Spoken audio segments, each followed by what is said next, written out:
Bienvenidos a Bitácora 32, Arte, Cultura y Creatividad en Puebla. En este programa les contaremos las historias del Callejón del Muerto y la Calle de la Calavera, las cuales son leyendas que han surgido en la ciudad de Puebla. Y para esto tendremos como invitado a David Ramírez Huitrón, quien nos contará más acerca de estos relatos. ¿Quieren escucharlos? Comenzamos.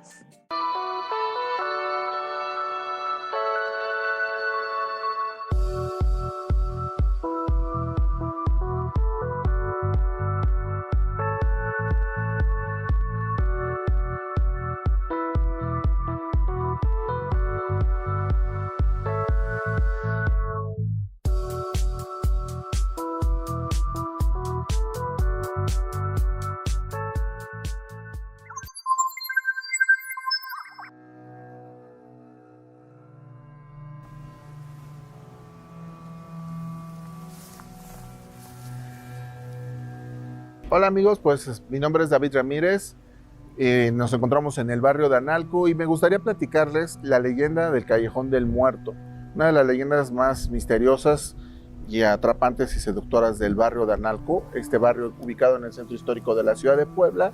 Vamos a imaginar la Puebla virreinal de hace 250 años, en la cual la mayor parte de todo este entorno era un lugar tranquilo apartado de la ciudad, y donde usualmente en esta calle que se encuentra aquí enfrente de nosotros se encontraban varios mesones que le daban servicio a los viajeros que venían de la Ciudad de México a Veracruz. Un acaudalado y próspero mesonero de nombre Anastasio Prego estaba esperando el nacimiento de su primogénito cuando de repente en una noche tormentosa su esposa empezó a sentir los dolores de parto. Pues sale a buscar precisamente a la zona de la Barranca de la Cocota a una de esas místicas señoras encargadas los partos y todo eso. Pues con este apuro sale intempestivamente de su casa sin esperar compañía alguna, cruza por la noche por estas calles que pues estaban carentes totalmente de iluminación. Él solamente iba alumbrándose con la linterna que era de aceite, y al llegar justamente a este punto, que es el antiguo conocido como Callejón de Illescas, es sorprendido por una figura siniestra, lo amenaza y le dice o el dinero o la vida. Don Anastasio, a pesar de que venía con un apuro y una velocidad, no contaba este asaltante con que él era un bastante diestro en la cuestión de la espada, y él, antes de dejarse sorprender, sacó su propio puñal y de dos movimientos desarmó al bandido y le asestó una estocada. Entonces, una vez hecho esto, don Anastasio fue a buscar a la partera y regresó a su domicilio.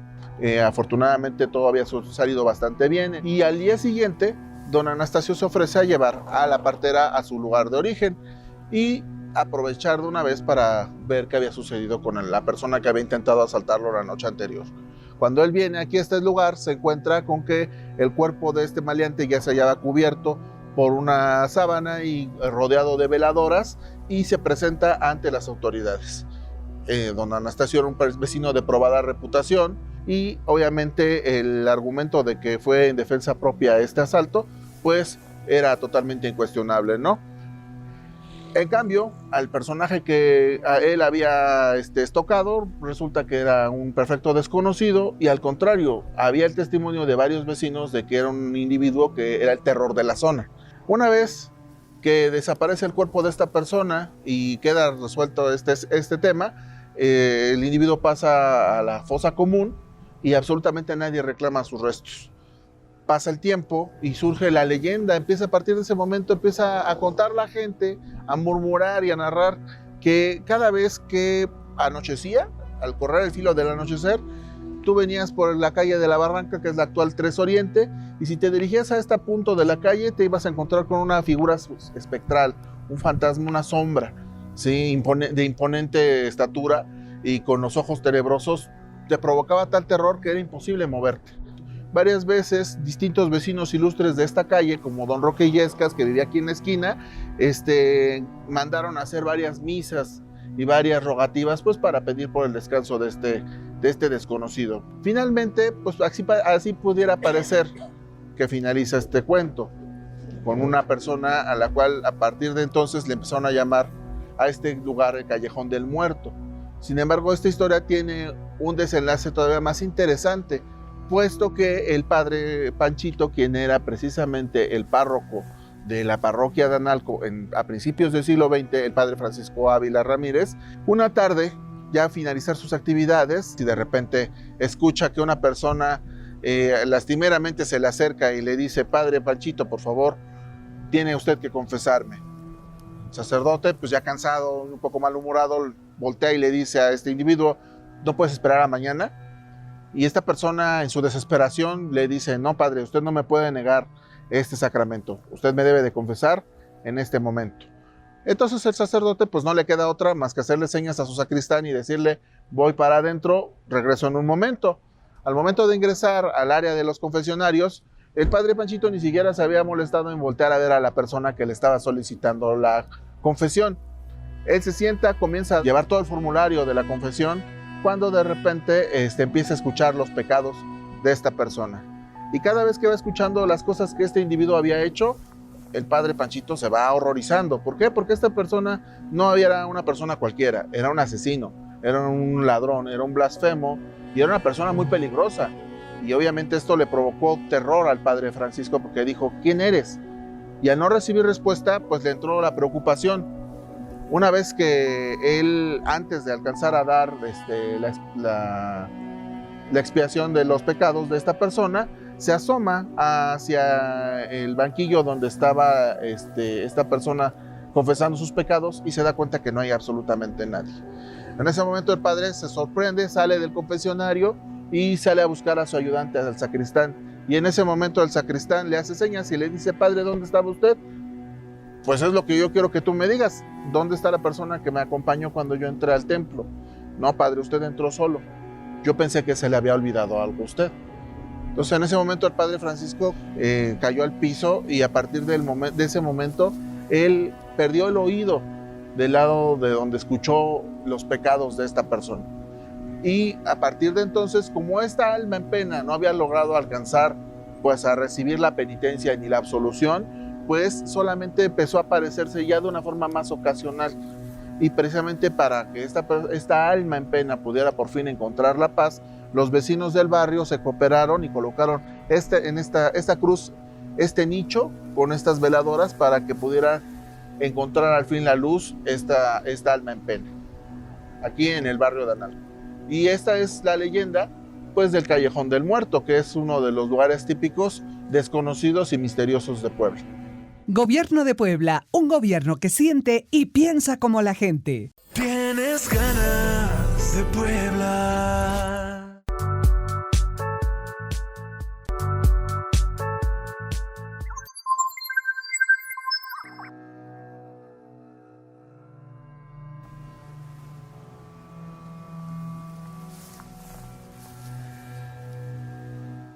Quisiera platicarles, amigos, en esta ocasión acerca de una de las leyendas más trágicas y terribles de la historia de la ciudad de Puebla.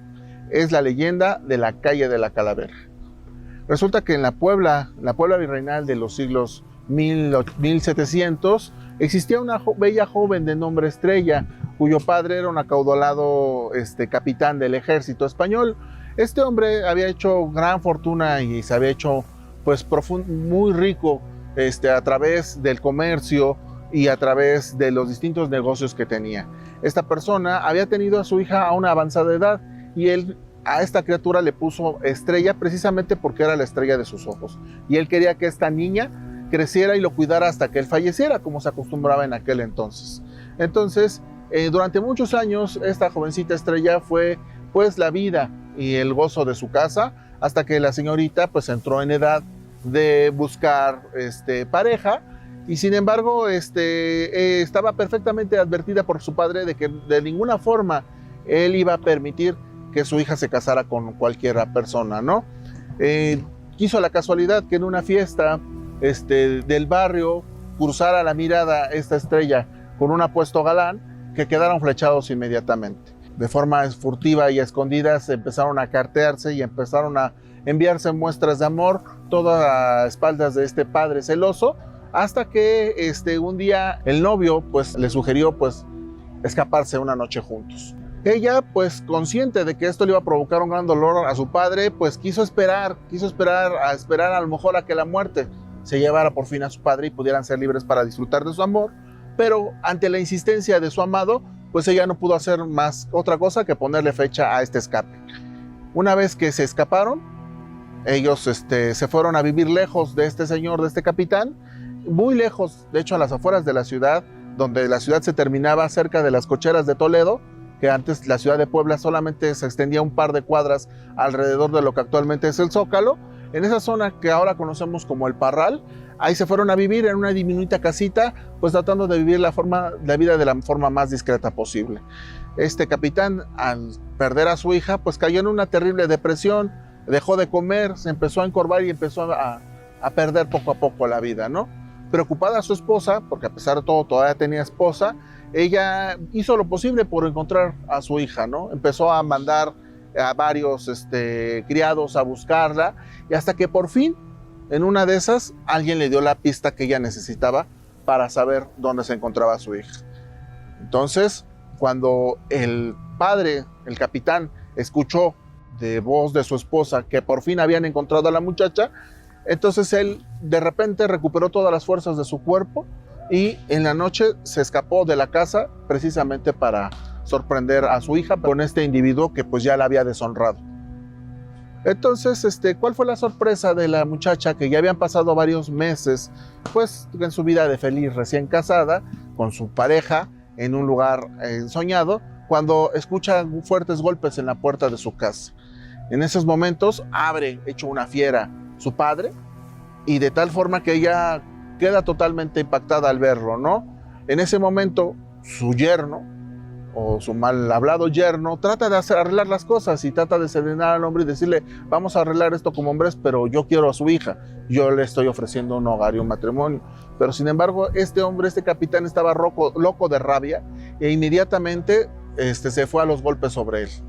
Empezó la pelea uno contra otro. A pesar de todo, el joven trataba de contener sus fuerzas, pues porque estaba consciente de que estaba peleando con un hombre anciano, pero este hombre anciano de alguna forma había sacado fuerzas endemoniadas de quién sabe dónde, y de repente saca un puñal y lo clava en la cabeza del yerno, provocándole la muerte.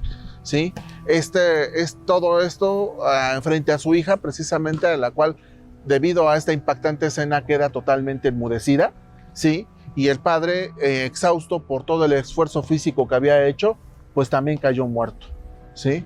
Cuenta la leyenda que el cuerpo del amado, el joven amado, cayó en lo que pareciera ser una antigua alacena, es decir, la entrada hacia un boquete construido en la cocina de la casa y que conducía a un área fría donde normalmente se guardaban vinos y jamones pues para madurar, que pareciera ser la entrada a un túnel, ¿sí? Ahí cayó el cuerpo inerte del joven. La madre de la muchacha, que se había dado cuenta que no estaba su esposo, temió lo peor y al momento de llegar a la casa encuentra la sangrienta escena y lo único que puede hacer es llevarse a su hija de ese espantoso lugar.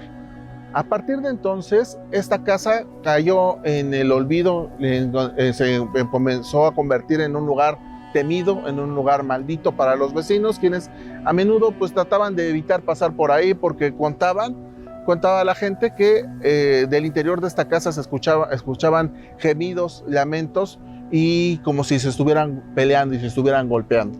Entonces pasaron muchos los años y el rostro de esta jovencita de nombre Estrella empezó a ver el pasar del tiempo, nunca volvió a hablar, ¿sí? Y en el contrario, su cabello se comenzó a convertir en blanco, blanco, blanco. Su madre falleció porque nunca la volvió a escuchar.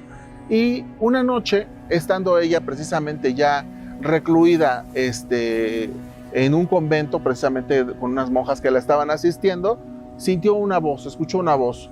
Ella, movida por una extraña voz, sale de esta casa, no se sabe cómo, si se brinca por la ventana, si se sale por la entrada principal, pero empieza a deambular por las calles, ¿sí? Y la muchacha va caminando por las calles totalmente desorientada, sin un rumbo fijo, hasta que quiso el destino que llegara precisamente a esa esquina, la esquina funesta de las 7 con las 7, y en ese lugar, pues movida por el recuerdo, movida por la nostalgia, abre la puerta de la que alguna vez fue su nido de amor, ¿sí? Y ingresa y va reconociendo las estancias, va reconociendo la sala, va reconociendo el patio, y al momento de llegar precisamente a la cocina, se queda detenida inmóvil, ¿sí? Mirando hacia el vacío del hueco que se abría el piso.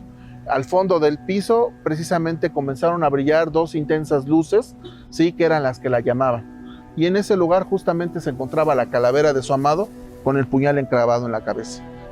Ella recoge el cráneo de su amado, el cual emitía un siniestro resplandor a través de la cuenca de sus ojos, de sus vacíos ojos, y con el puñal clavado en la cabeza comenzó a recorrer las calles del barrio, provocando pues el temor de los vecinos, porque a partir de ese momento ella había vuelto a recuperar la voz y había empezado a lamentarse por la pérdida de su amado.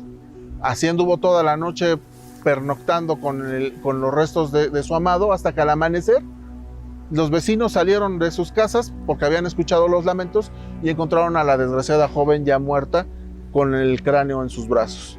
Cuenta la leyenda que a partir de entonces, durante las noches, principalmente las noches sin luna, suele verse la figura de una mujer que camina por las calles lamentándose, alumbrada solamente con los 2 ojos brillantes de una descarnada calavera con un puñal clavado en la cabeza.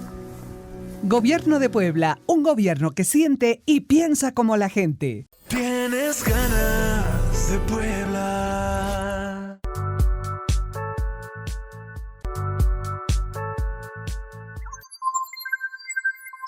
Muy buenas tardes, mi nombre es el monitor Gerardo Baltasar Julián Bustos. Estoy a cargo del taller de instalaciones eléctricas y sanitarias de la Escuela Taller de Capacitación en Restauración de Puebla. Este taller básicamente vemos todas las instalaciones que componen una casa o un inmueble, lo que son las instalaciones eléctricas hidrosanitarias. Los alumnos al salir de este taller tienen que salir como técnicos asignados a las instalaciones hidráulicas. Ellos tienen que dominar cómo pueden armar una instalación sanitaria partiendo desde el desarrollo, el diseño y hasta ya el funcionamiento como tal, ¿no? En instalaciones eléctricas ellos parten de poner simplemente una extensión hasta que ya te entregan una casa terminada con sus centros de carga, su elaboración de circuitos, las cargas, pero principalmente la funcionalidad, ¿no? Que es lo que ellos tienen que aprender acá. Afortunadamente hemos tenido muchísimas experiencias con los alumnos que hemos tenido en el taller.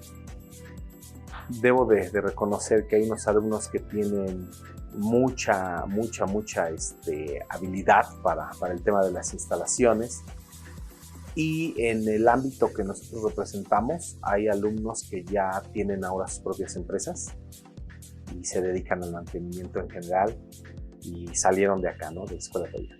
Mi nombre es Javier León Ausa y soy monitor de la Escuela Taller y en el área de construcción.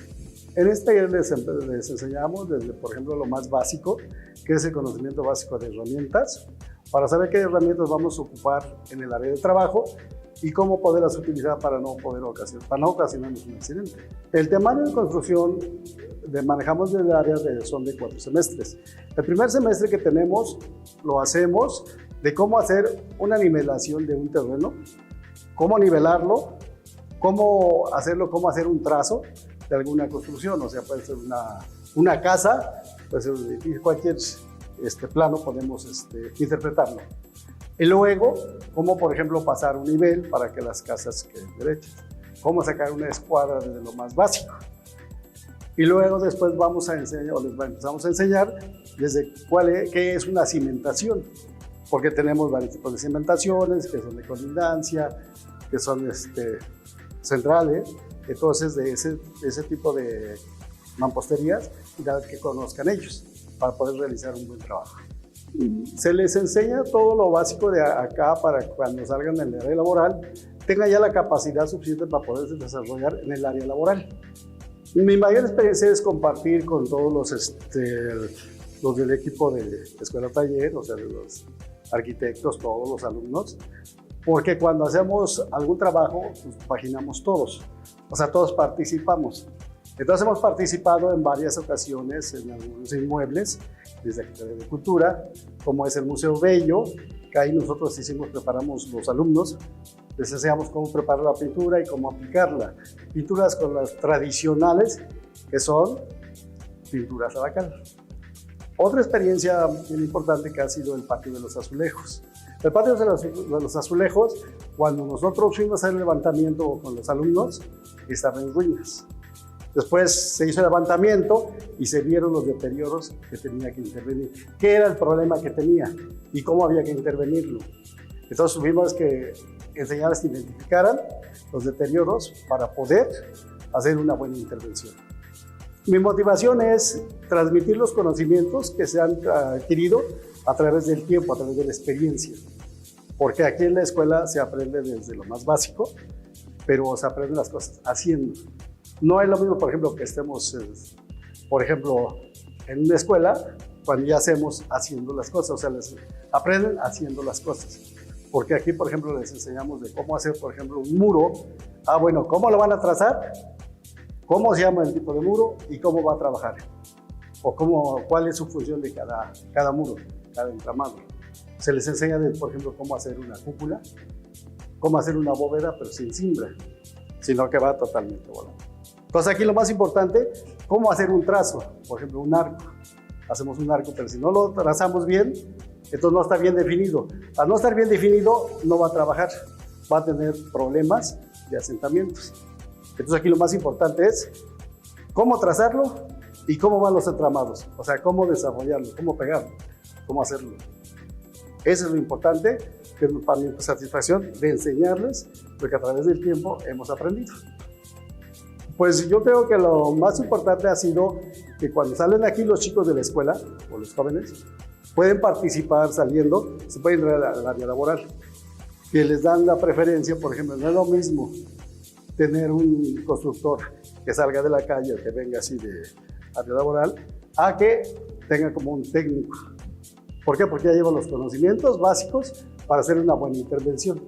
Entonces dan la preferencia a los de escuela taller, donde van a pedir trabajo, a los de escuela taller. Entonces la satisfacción que hemos tenido aquí en la escuela taller, que los exalumnos pues tienen un buen trabajo y se han desarrollado solitos a través con los conocimientos que llevaron de acá.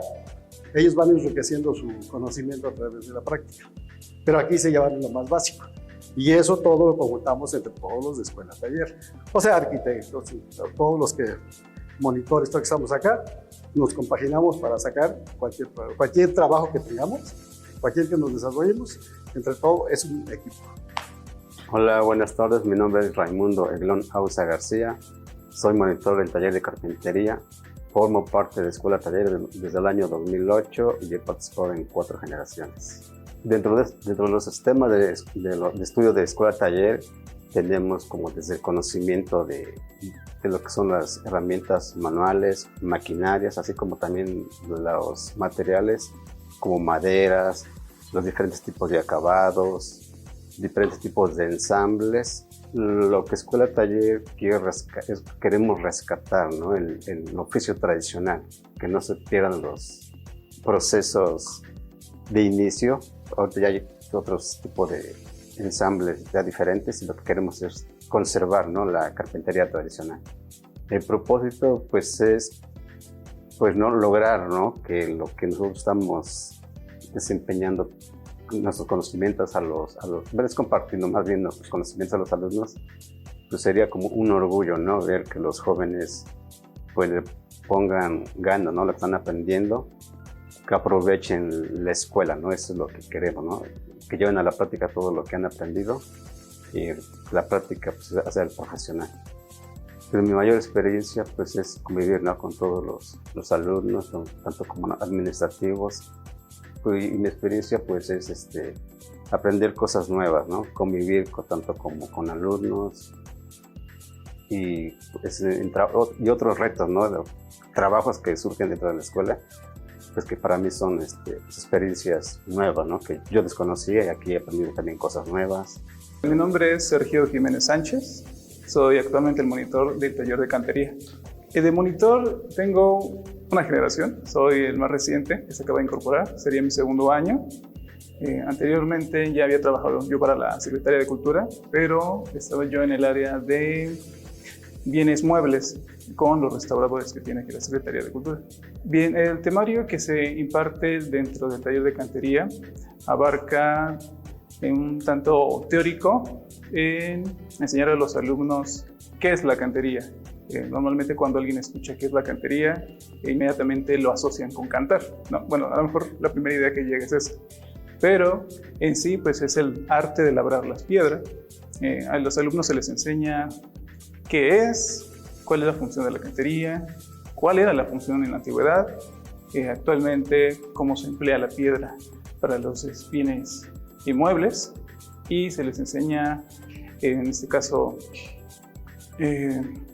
conocer el material, los diferentes tipos de canteras que existen, y en el temario lo que viene, lo que abarca es precisamente todo esto, el conocimiento desde dónde viene, qué es, cómo se puede trabajar. Posteriormente se le enseña también, con el fin de la restauración a los chicos, qué es, cómo pueden conservar los materiales pétreos en los edificios históricos. También nosotros vemos dentro, no tanto del material de la piedra, pero sí asociado al taller, técnicas como por ejemplo molduras de yeso, elaboración de moldes de caucho de silicón, reproducciones en resina, en yeso también. Y también se les enseña de alguna forma respetar el bien patrimonial, como uno como monitor, que también se preparó de esta manera. Bueno, nos preparamos de esta manera de rescatar, de cuidar el patrimonio. Mi nombre es Gabriel Serrano Garduño y soy actualmente el maestro del taller de Herrería y Forja. El temario que nosotros llevamos en el taller de Herrería y Forja abarca principalmente desde la historia del oficio. Posteriormente tendremos una introducción a lo que vendría siendo la seguridad industrial. Podemos observar el manejo de las maquinarias, los errores que podemos cometer dentro del taller y cómo prevenirlos. Asimismo, también podemos observar la realización de nuestras herramientas con las que trabajaremos durante todo el curso. Podremos observar la realización de actividades con dichas herramientas para ejercicios ornamentales y de herrería. Los proyectos que realizamos son variados, abarcan desde piezas ornamentales, ejercicios de herrería, entre otros. También, asimismo, como vemos la práctica, también vemos la teoría, conocemos sobre los metales, sobre la historia de las piezas en las que trabajamos. Y yo los apoyo guiándolos durante todo su recorrido de la actividad. Llegamos al final de este programa. Los esperamos todos los jueves en punto de las 18:30 horas o en su repetición los viernes a las 11:30 horas. Recuerden visitar el canal de YouTube del Sistema Estatal de Telecomunicaciones para consultar todos nuestros programas. Yo soy Fátima Rivera y esto fue Bitácora 32, Arte, Cultura y Creatividad en Puebla.